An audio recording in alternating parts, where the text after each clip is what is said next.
أعوذ بالله من الشيطان الرجيم. في بيوت أذن الله أن ترفع ويذكر فيها اسمه يسبح له فيها بالغدو والآصال رجال لا تلهيهم تجارة ولا بيع عن ذكر الله وإقام الصلاة وإيتاء الزكاة يخافون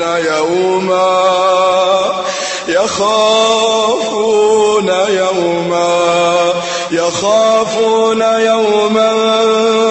تتقلب فيه القلوب والأبصار يخافون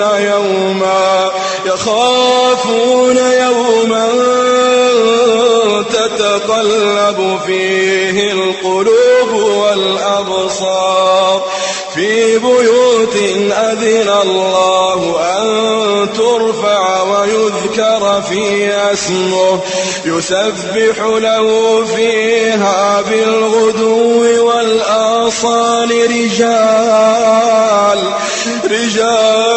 لا تلهيهم تجارة ولا بيع عن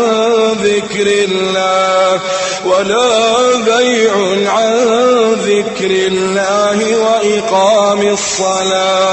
وإقام الصلاة وإيتاء الزكاة يخافون يوما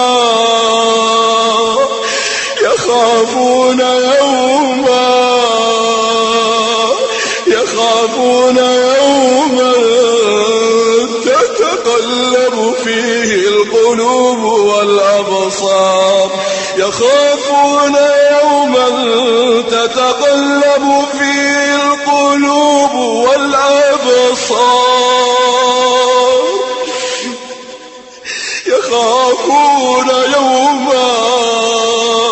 يخافون يوما تتقلب فيه القلوب والأبصار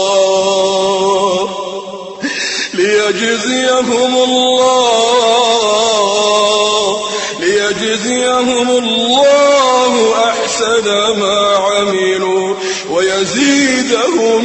من فضله والله يرزق من يشاء بغير حساب.